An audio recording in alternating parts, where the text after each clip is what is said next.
मुंबईच्या कर्जत लोकलमधून दररोज हजारो प्रवासी जात येत असतात. त्यांचं जगणं फक्त लोकलच्या वेळेवर अवलंबून असतं.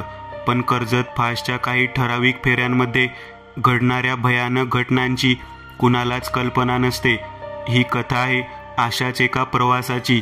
प्रवीण एका कंपनीत काम करायचा आणि तो रोज कर्जत फास्टने प्रवास करायचा. मुंबईत नोकरी करताना लोकलने प्रवास करणे त्याच्यासाठी सवयीचं झालं होतं. त्या दिवशी कंपनीत तो काम करत होता.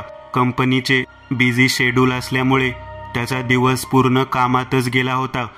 फायनली त्याचे काम पूर्ण झाले आणि तो घरी जाण्यासाठी निघणारच होता. त्याने आपली बॅग घेतली, PC शटडाऊन केला. तेवढ्यात त्याचा मॅनेजर येऊन त्याच्या डेस्कपाशी उभा राहिला. अरे प्रवीण, निघालास का? ऐक ना, थोडा आणखीन वेळ देतोस का? हवे तर उद्याला थोडा लेट आला तरी चालेल. मॅनेजरचे ते शब्द ऐकताच मनाने आणि शरीराने थकलेला प्रवीण फारच चिडला. पण तो मॅनेजरशी वाद घालू शकत नव्हता. त्याने स्वतःवर नियंत्रण ठेवले आणि तो म्हणाला, अहो सर, मी खूप थकलेलो आहे. मी उद्या लवकर येऊन काम केले तर नाही चालेल का? नाही ना, वर्कलोड खूप आहे आणि तुझ्यासारखे फास्ट काम कोणी नाही करू शकत. सो प्लीज थांब, असे म्हणून मॅनेजर निघून गेला. पण सर, प्रवीणचे शब्द तोंडातच राहिले. साला, नुसतं माझीच मारतो, कसं मस्का लावून बोलत होता. तेच काम पूर्ण नाही झाले तर चांगलाच झापतो. नशिबात मजदुरीच आहे माझ्या. रागाने त्याने आपली बॅग खाली ठेवली, PC ऑन केला आणि मनातील राग तो PCच्या कीबोर्डवर काढत होता.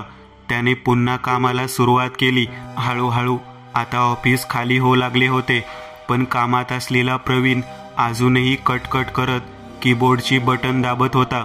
त्याचे डोळे आणखीन थकले होते, लाल झाले होते. पोटात भुकेने कावळे ओरडत होते. बाजूनेच 3 कप खाली कॉफीचे पडले होते. शेवटी कसे तरी त्याचे काम पूर्ण झाले. त्याने वेळ पाहिली, 11:30 वाजले होते. त्याने पुन्हा PC बंद केला आणि बॅग चढवली आणि तो स्वतःशीच म्हणाला, आता जर कोणी आडवे आले ना माझ्या, तर साले डोकंच फोडणार मी त्याचे. रागातच तो ऑफिसच्या बाहेर पडला आणि रोडवर एखादी टॅक्सी मिळते का ते पाहू लागला. शेवटी एक टॅक्सी त्याला भेटली आणि तो छत्रपती शिवाजी महाराज टर्मिनसवर पोहोचला. रात्र बरीच झाली होती, त्यामुळे स्टेशन आता खाली खाली वाटत होते. त्याने इंडिकेटर ओपन केले आणि आता पुढची फास्ट लोकल कधीची आहे ते पाहू लागला. एकतर तो कधीच इतका लेट होत नसे, त्यामुळे या टायमिंगच्या ट्रेन त्याला फारशा माहीत नव्हत्या. आता पुढची कर्जत फास्ट 12:12 होती. ट्रेन यायला अजून अर्धा तास बाकी होता. त्याला कधी घरी जातो आणि जेवण करतो असं झालं होतं. स्टेशनवरील खायची दुकानसुद्धा बंद झाली होती. आज नेहमीपेक्षा सगळं काही लवकर बंद झालं होतं. हे त्याला जरा विचित्र वाटले होते. फलाटावरील बेंचवर बसून तो आपला मोबाईल चोळत बसला होता. तेवढ्यात त्याचा फोन वाजला. फोन त्याच्या आईचा होता. त्याने तो घेतला. अरे किती उशीर प्रवीण, घरी येणार आहेस की नाही?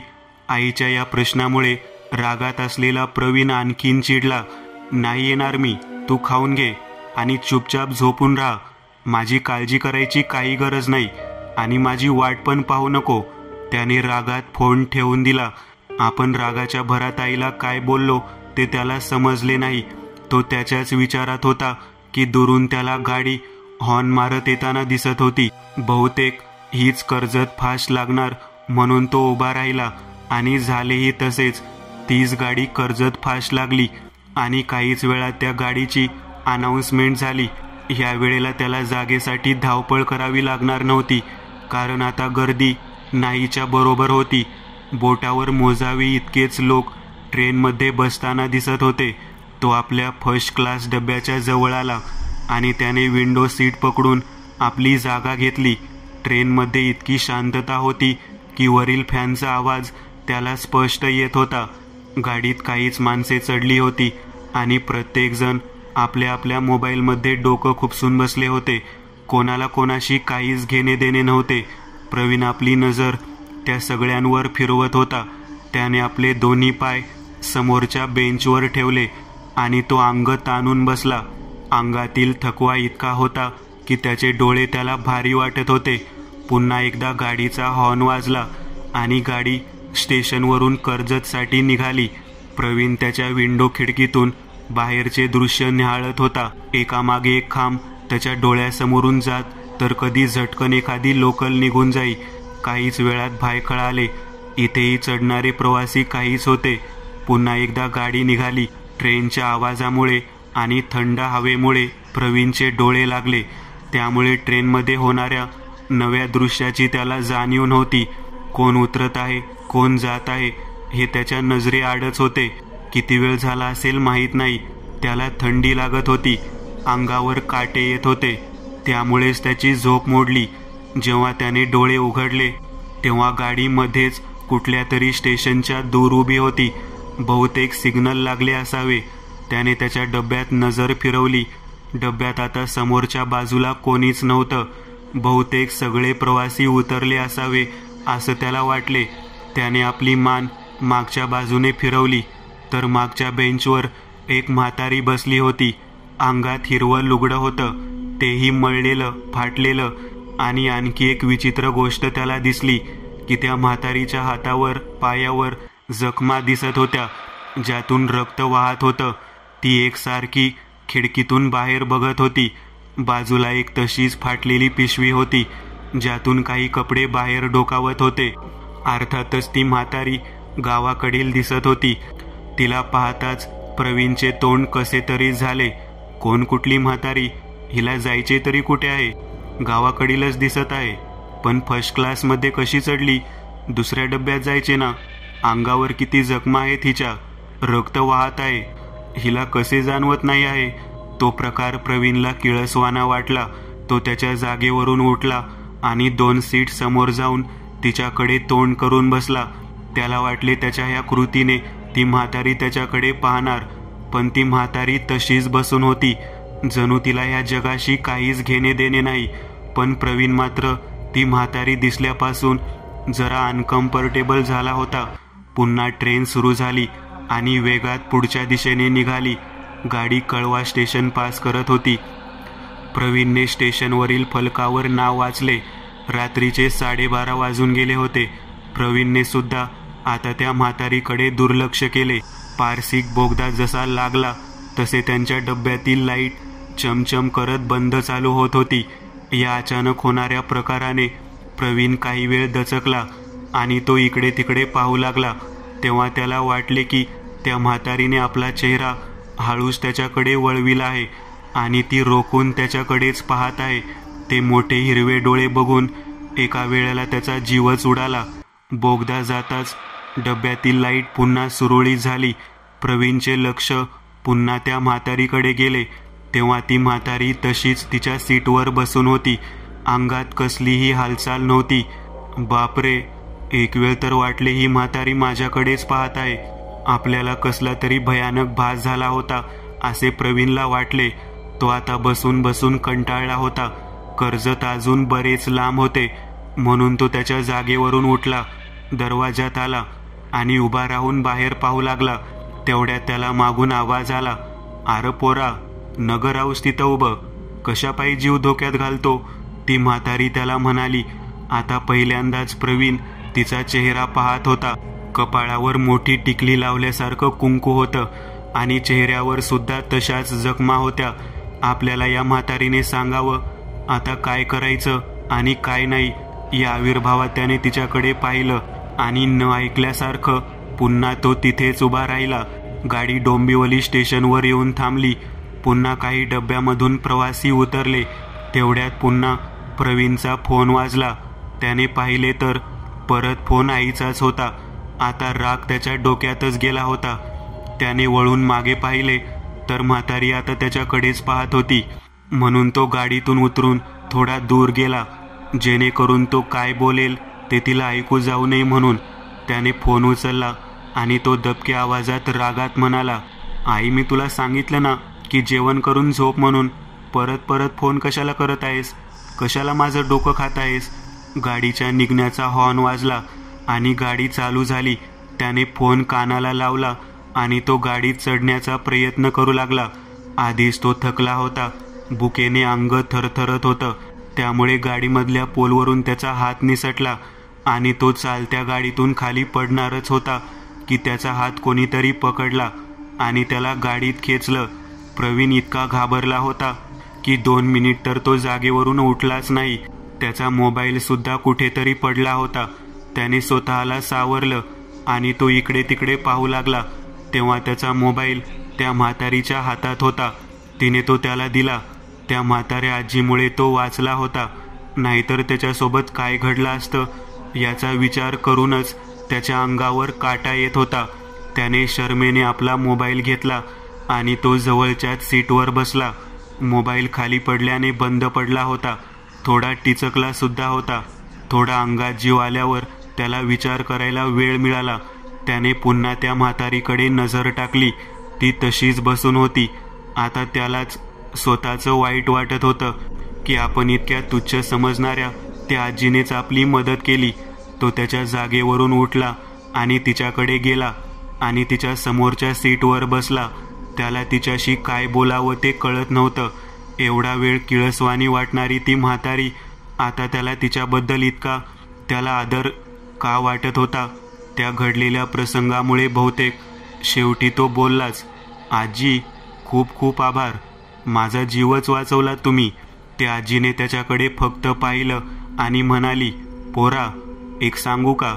म्हातारीचं वाईट तर नाही ना मानशील? नाही नाही, बोला ना आजी.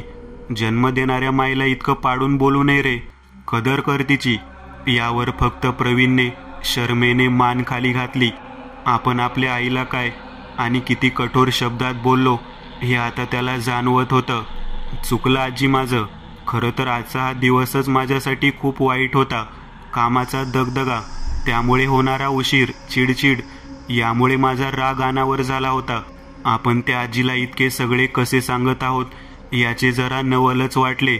आता त्या आजीच्या अंगावर असणाऱ्या जखमांकडे पाहत प्रवीण बोलला, आजी, तुम्हाला इतक्या जखमा झाल्या आहेत, काहीतरी उपचार का करत नाही? असं वाटत आहे की आताची जखम झाली असावी. त्यावरती आजी बोलली, त्याचा आता मला त्रास नाही होत.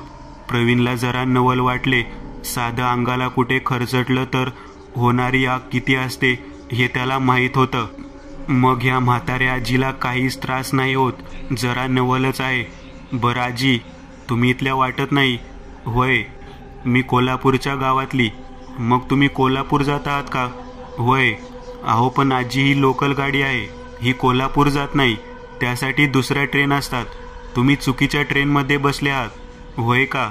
मला काय कळतं बाबा. कोणाला विचारावं तर येळ कुणाकडं आहे. कोणी सांगितलं तर म्हणतं तिकडे इकडे जा. मग काय, बसली बाबा ह्याच्यातच. बरं मला सांगा आजी, तुम्ही इथे कशा काय आलात आणि कोणासोबत आलात? पोरासंग आली होती. हो, मग तुमचा मुलगा कुठे आहे? तेव्हा तर किती वरीस झाल्यात अजून आलाच नाही मला घ्यायला. त्याने स्टेशनवर थांबविलं होतं. म्हणत होता की गाडी घेऊन येतो, पण नाहीच आला. आता मात्र प्रवीण जरा गोंधळात पडला. म्हणजे मी समजलो नाही आजी, मला सगळं व्यवस्थित सांगाल का?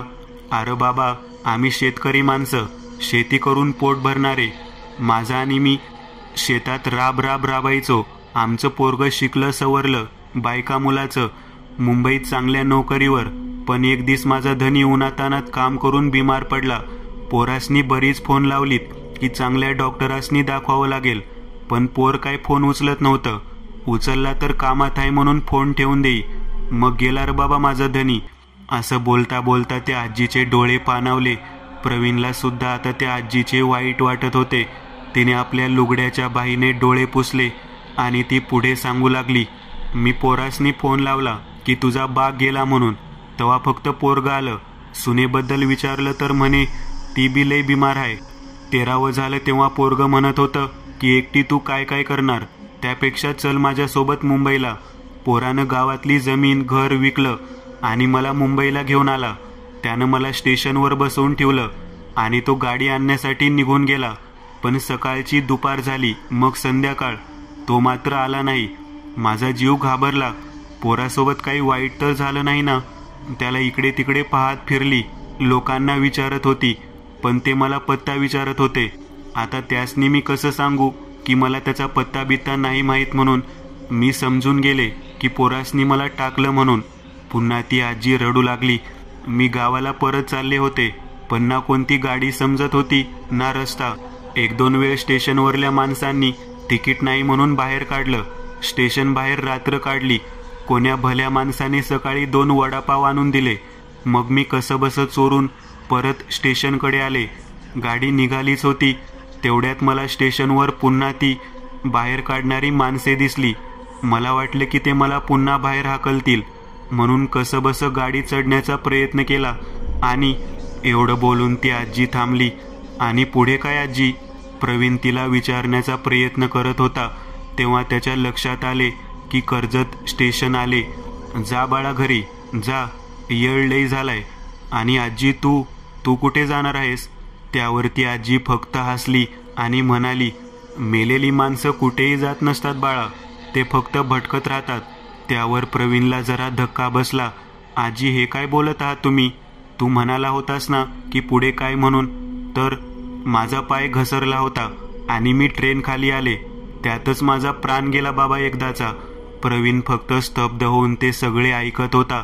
त्याच्या चेहऱ्यावर घाम फुटला होता. घाबरू नकोस बाळा, जा घरी जा, 2 घास खाऊन घे, आई वाट बघत असेल तुझी. तसा प्रवीण घराकडे निघाला. प्रवीण आता निशब्द झाला होता. त्या आजीसोबत घडलेले प्रसंग ऐकून तो विचारच करू शकत नव्हता की कोणासोबत इतकं वाईट घडू शकतं. त्याने पुन्हा एकदा जेव्हा त्या ट्रेनकडे पाहिले तेव्हा त्या आजीच्या जागेवर कोणीच नव्हते. अगदी काही सेकंदात ती आजी कुठेतरी गेली होती. त्याने इकडे तिकडे पाहिले, पण ती कुठेच त्याला दिसत नव्हती. तो रडवेल्या चेहऱ्याने घरी पोहोचला. त्याची आई दारातच त्याची वाट पाहत बसली होती. तिला पाहताच त्याच्या अगदी जीवात जीव आला. जीवनात काही माणसं किती महत्त्वाची असतात हे त्याच्या लक्षात आलं. माफ कर आई, मी तुला काय काय ते बोललो, खरंच माफ कर, असं बोलून प्रवीण रडू लागला. काय रे प्रवीण, काय झालं? असं रडतोस का बाळा? पण प्रवीण मात्र मन मोकळे करून रडत होता. रात्रीच्या बसचा प्रवास, दुसरा अनुभव. हा अनुभव आपल्याशी विनायक यांनी शेअर केला आहे. ते राहतात अहिल्यानगर येथे. ते तेव्हा ST महामंडळात ड्रायव्हर पदावर होते. आता ते रिटायर्ड झाले आहेत. पण त्यांना तेव्हा आलेला एक थरारक अनुभव त्यांनी मला सांगितला होता. तोच अनुभव मी तुम्हाला त्यांच्या शब्दात सांगत आहे. संपूर्ण अहिल्यानगर शांत झाले होते, कारण थंडीचे दिवस होते. रात्रही खूप झाली होती. अहिल्यानगर डेपोत गाडीची घोषणा झाली. सातारा जाणारी शेवटची बस दौंड मार्गे जाणारी फलाट क्रमांक 4 वर लागली आहे. डेपोमध्ये घोषणा होताच काही लोकांची चुळबुळ झाली. आपले अंग तोंड थुंकीमुळे झाकून बसणारे लोक पटापट गाडीकडे धावपळ करू लागले. सगळ्यांना लवकरात लवकर घरी जायची घाई होती. विनायक भाऊंनी पटकन गाडीची एंट्री करत ते गाडीकडे आले. त्यांनी आपली मफलर तोंडाला बांधली आणि कंडक्टर येताच गाडी डेपोच्या बाहेर काढली. ती शेवटची बस नगर डेपोतून निघाली होती. गाडीमध्ये प्रवासी अगदी थोडे होते. रात्रीचे 11 वाजले होते आणि हवा थंडगार होती. जवळच कुठेतरी कुत्र्यांचे भुंकणे ऐकू येत होते. रात्रीच्या वेळी फारसे वाहन चालत नसल्याने सगळीकडे भयान शांतता पसरली होती. बसचे ड्रायव्हर विनायक एक अनुभवी आणि साहसी माणूस. नेहमीप्रमाणेच बस चालवायला सज्ज होते. सोबत कंडक्टर साळुंखे ज्या प्रवाशांनी तिकीट घेतले होते त्यांची मोजणी करत होते. प्रवासी मोजता मोजता त्याला एक लक्षात आले. प्रवासी नेहमीपेक्षा कमी होते. आज केवळ 5च प्रवासी होते. एक वृद्ध महिला, एक मध्यमवयीन जोडपे आणि 2 कॉलेजचे तरुण. बस सुटली आणि हळूहळू गावाच्या बाहेर रस्त्यावर निघाली. शेतजमिनींच्या मध्यातून रस्ता जात होता आणि दोन्ही बाजूंनी लांबच लांब झाडे होती. हवेत थंडी होती, पण त्यात एक विचित्र भयानक गारवा जाणवत होता. प्रवाशांच्या बोलण्याचा आवाज थोडा येत होता, पण काही वेळाने तेही शांत झाले. बहुतेक सगळी लोक झोपली असावीत. बस गावाच्या बाहेर येताच रस्त्याच्या कडेला काहीच नव्हते, फक्त काळोख होता आणि खोल दरी. साळुंखेने अचानक ड्रायव्हर पाटीलकडे पाहिले आणि थोडा हसत म्हणाला, विनायक भाऊ, रात्रीच्या वेळेस या रस्त्यावर तुम्हाला काही दिसत नाही का? विनायक भाऊने हसत उत्तर दिले. साळुंखे, असं काही नसतं. फक्त आपल्या मनातल्या भीतीमुळे आपल्याला असं वाटतं, बाकी काही नाही. मला तर आजपर्यंत काही दिसलं नाही बुवा. तेवढ्यातच बसचा उजवा लाईट अचानक बंद पडला. त्यामुळे विनायक जरा घाबरले. त्यांनी बस थांबवली आणि कंडक्टर साळुंखेला खाली उतरून पाहायला सांगितले. साळुंखे बसच्या पुढे जाऊन गाडीचा लाईट का बंद पडला त्याचे कारण शोधू लागला. विनायक तिथेच बसच्या सीटवर बसला आणि प्रवाशांनी काही काळजी नसावी म्हणून सांगितलं. साळुंखेने दिव्याची तपासणी केली, पण काहीच समस्या आढळली नाही. मात्र तेवढ्यात काहीतरी त्याच्या डोळ्यांना डावीकडे काहीतरी चमकलं. अंधारात एक अस्पष्ट आकृती रस्त्याच्या कडेला उभी होती, अगदी गूढ दिसणारी. कोण आहे म्हणून तो जवळ जाताच ती आकृती अदृश्य झाली. साळुंखेने आश्चर्याने इकडे तिकडे पाहिले, पण त्याला काही दिसले नाही.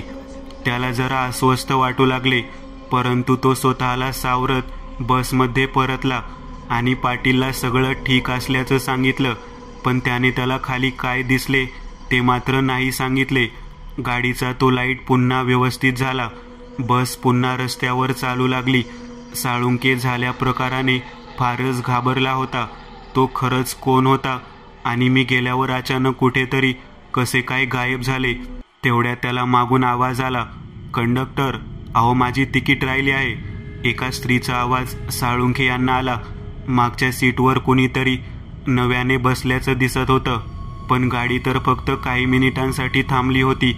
एवढ्यात कोण बसलं गाडीत? म्हणत कंडक्टरने नवं तिकीट काढण्यासाठी मागे जाण्यास निघाले. मागे एका पांढऱ्या साडीतील महिला त्याच्याकडे शांत नजरेने बघत बसली होती.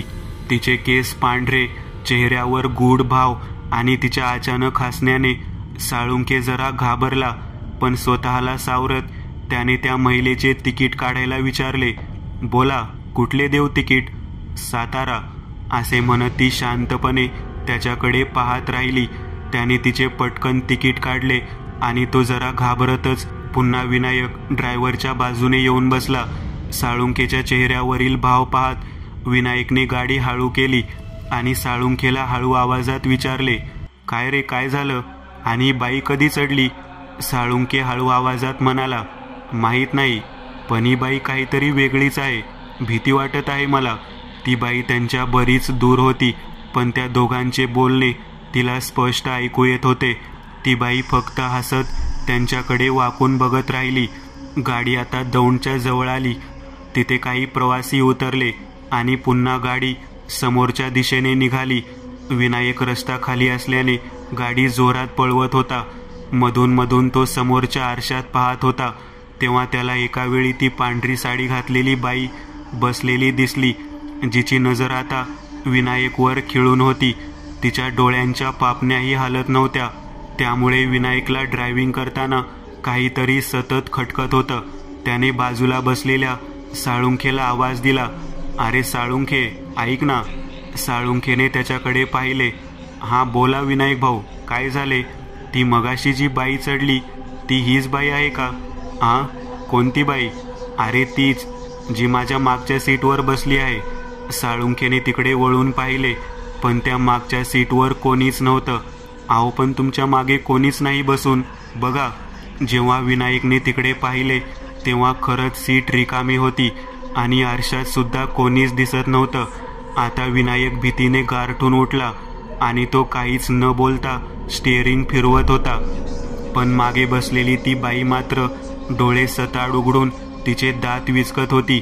आता बसमध्ये जे प्रवासी होते ते सुद्धा एका एका स्टॉपवर उतरत होते. मोरगाव येता येता गाडी आता रिकामी झाली होती. आता फक्त गाडीत ती बाई आणि ते दोघे होते. साळुंखे आणि विनायक दोघेही घाबरत कसे तरी प्रवास करत होते. कुणालाही मागे वळून पाहण्याची हिंमत होत नव्हती. तेवढ्यात त्यांना मागून कोणीतरी चालत येत असल्याचा आवाज आला, कारण चालताना घुंगरांचा आवाज येत होता. बहुतेक तीच बाई असावी म्हणून त्यांनी मागे पाहिले, पण त्या बाईच्या जागी अगदी हाडळीसारखी दिसणारी बाई त्यांच्या समोर उभी होती आणि तिचा चेहरा पाहून विनायकचा गाडीवरील तोल गेला आणि गाडी रस्त्याच्या खाली उतरून एका झाडाला धडकली. सुदैवाने त्या दोघांना काहीही झाले नाही. विनायकने पटकन त्याच्या बाजूचे दार उघडले आणि तो गाडीच्या खाली उतरत जिकडे रस्ता मिळेल तिकडे धावू लागला. साळुंके सुद्धा जिकडे वाट मिळेल तिकडे पळू लागला. विनायक इतक्या जोरात पळत होता की त्याच्या पायातील चप्पल सुद्धा कुठेतरी निघून गेली होती. पायाला दगड काटे रुतून त्यातून रक्त वाहत होते. शेवटी त्याला धाप लागली आणि तो एका झाडापाशी थांबला. तो त्या बाईपासून लांब आला. पाहून त्याच्या जीवात जीव आला. काही वेळाने तो शांत झाला आणि त्याला आजूबाजूचा परिसर दिसू लागला. तो जंगलात उभा होता. आजूबाजूने गर्द झाडी होती. रातकिड्यांचा आवाज कानावर पडत होता. हा अंधारच आता त्याला जीवघेणा वाटत होता. उजेडाची एकही लक्षण त्याला आसपास दिसत नव्हती. घसा सुद्धा कोरडा पडला होता. आता कुठेतरी एखादं गाव मिळावं या आशेने तो कसा तरी पुढे पुढे जात होता. मधूनच जंगलात कुठून तरी ओरडण्याचा आवाज येत होता. जणू कोणी रागाने ओरडत असावं. विनायकने आपली चालण्याची गती वाढवली. तशीच त्याला एक कच्ची पायवाट लागली. तो त्या पायवाटेने चालत असताना त्याला समोर एक म्हातारा चालत असताना दिसला. तो धावतच त्या म्हाताऱ्याजवळ गेला. अहो आजोबा, मदत करा. त्या म्हाताऱ्याने मागे बघितलं आणि तो म्हणाला, कोण म्हणायचं पाहुणं तुम्ही? आणि इतक्या रातच्याला या जंगलामध्ये काय करत आहात? अहो ते सांगण्याची वेळ नाही आता. मला फक्त एखाद्या गावात नेऊन सोडा. खूप तहान लागलीये मला. बरं चला माझ्या संगती. जवळच गाव आहे माझं. आता विनायक त्या म्हाताऱ्या आजोबासोबत चालत होता. अहो साहेब, रातच्याला असं कुठं फिरू नये. काय माहीत कोण भेटल. भूत फिरत्यात रातच्याला. तेच दिसलं की काय तुम्हाला? यावर विनायक गप्पच बसला. आधीच तो खूप घाबरला होता. ते चालत चालत एका ठिकाणी आले तसे परत विनायकच्या चेहऱ्यावर भीतीचे भाव उमटले. कारण समोर तीच एसटी बस दिसत होती ज्यामधून विनायक आणि साळुंखे काही वेळापूर्वी त्या हाडळीच्या भीतीने पळत सुटले होते. आता तो म्हातारा कसा तरीच हसला आणि आता बोलता बोलता त्याचा आवाज स्त्रीच्या रूपात बदलत होता. मी म्हणालो होतो ना साहेब, रातच्याला भूत फिरत्यात भूत. आणि त्या आजोबांचा चेहरा फारच भयानक विद्रूप झाला होता. विनायक जोरात ओरडला आणि अंगातला उरला सुरला जीव घेऊन तो तेथून पळत सुटला. धावता धावता त्याला जाणवत होतं की त्याच्या मागे कोणीतरी पळत येत आहे, पण अंधारात मात्र चेहरा स्पष्ट दिसत नव्हता. अरे देवा, काही भला वाचव रे देवा यातून, असं बोलत विनायक पळत होता. तोच अचानक त्याचा पाय कोणाला तरी धरला आणि तो खाली कोसळला. सोड मला, सोड, जाऊ दे. घाबरत विनायक ओरडत होता, पण त्याचा पाय अजूनही कोणीतरी धरूनच होतं. त्याने मागे वळून पाहिलं तर त्याचा पाय एका झुडपात अडकून होता. तेव्हा कुठे त्याला धीर आला, पण ते मागून धावणारे मात्र अगदी त्याच्या जवळ आले होते. अरे विनायक भाऊ, किती वेळापासून तुला आवाज देतोय, थांबत का नाहीयेस? तो आवाज साळुंके कंडक्टरचा होता. अरे साळुंके, तू होता होय? अरे हे काय होते यार, काहीच कळत नाहीये. अरे ती हाडळ माझ्या मागेच लागली यार. माझा जीव घेऊनच थांबले का ती? अरे विनायक भाऊ, नको घाबरूस. अरे तुला किती वेळ झालाय शोधतोय मी. असे म्हणत त्याने विनायकला हात दिला आणि त्याला उभे केले. काही विचारू नगले का, आपण पार फसलोय. ती एसटी बसमध्ये चढली ती बाई काही साधीसुधी नाही हे आपण आधीच समजायला हवे होते. होय, पण आता आपण सोबत आहोत. घाबरण्याची काहीच गरज नाही. चल, जवळपास असेलच कुठले गाव. होय, पण पार दमलोय रे मी. खूप तहान लागली आहे मला. घसा सुकलाय. अहो काळजी नका करू विनायक भाऊ, जवळच एक तलाव आहे. तुम्हाला शोधत असताना मला तो भेटला होता. मी सुद्धा तिथेच पाणी प्यायलो. हो का? अरे चल लवकर, मला खूप तहान लागलीये. ते अंधारातून कशी तरी वाट काढत त्या तलावाजवळ येऊन पोहोचले. इथे थोडाफार मोकळा होत चंद्राचा लख्ख प्रकाश पडला होता आणि त्यामुळेच त्याला थोडंफार दिसत होतं. पाणी पाहताच विनायक धावतच पाण्याच्या जवळ आला. पाण्यावरून 2-3 हात फिरवून त्याने ओंजळीने पाणी घेऊन प्यायला सुरुवात केली, पण त्या पाण्याने त्याची तहानच भागत नव्हती. तो परत परत पाणी प्यायचा, पण घसा कोरडाच होत असे. शेवटी जेव्हा तो उठून साळुंकेकडे पाहू लागला तेव्हा त्याची पार हादरून गेली, कारण साळुंकेचे पाय उलट्या दिशेने होते. जेव्हा ही गोष्ट साळुंकेच्या लक्षात आली तेव्हा त्याच्या चेहऱ्यावर हास्य उमटले. शेवटी हेही माहीतच पडले. तो साळुंके घोगऱ्या आवाजात म्हणाला. पुन्हा विनायकची पाचावर धारण बसली आणि तो तिथून पळत सुटला. आता तो इतका दमला होता की पायात कळा येत होत्या. असं वाटत होतं की त्याला पायच नाही. शेवटी त्याने जगण्याची आशाच सोडली. मरण मागून धावत त्याच्याकडे येत होतं. डोळ्यासमोर अंधारी येत होती. त्याने आपले शरीर खाली झोकून दिले आणि तो बेशुद्ध झाला. मागून त्याच्या अंगावर धावून आलेले ते त्याच्या काही हितभरच लांबून ओरडत किंचाळत होते, पण ते त्याला हात लावू शकत नव्हते. कसला तरी अडथळा त्याला येत असावा. शेवटी ते भयानक पिशाच तसंच किंचाळत मागे गेलं आणि अंधारात कुठेतरी नाहीसं झालं. विनायकला त्याच्या कानावर पक्ष्यांचा किलबिलाट ऐकू येत होता. तोंडावर कसला तरी उजेड येत होता. कोणीतरी कुजबुजत होतं आणि तेवढ्यात त्याच्या चेहऱ्यावर कोणीतरी पाण्याचा फटकारा मारला. तसा तो खडबडून जागा. काही लोक त्याच्या आजूबाजूला होती आणि हातात पाण्याचा गडू घेऊन साळुंके त्याच्या समोर उभा होता. त्याला पाहताच विनायक पुन्हा भीतीने गारठून उठला. अरे विनायक भाऊ, घाबरू नका. मी साळुंके आणि हे गावकरी लोक, त्यांनीच तुम्हाला शोधण्यात मदत केली. आता तोच खरा साळुंके आहे पाहून त्याच्या जीवात जीव आला. विनायक उठून उभा राहिला तर तो एका छोट्या मंदिराजवळ होता.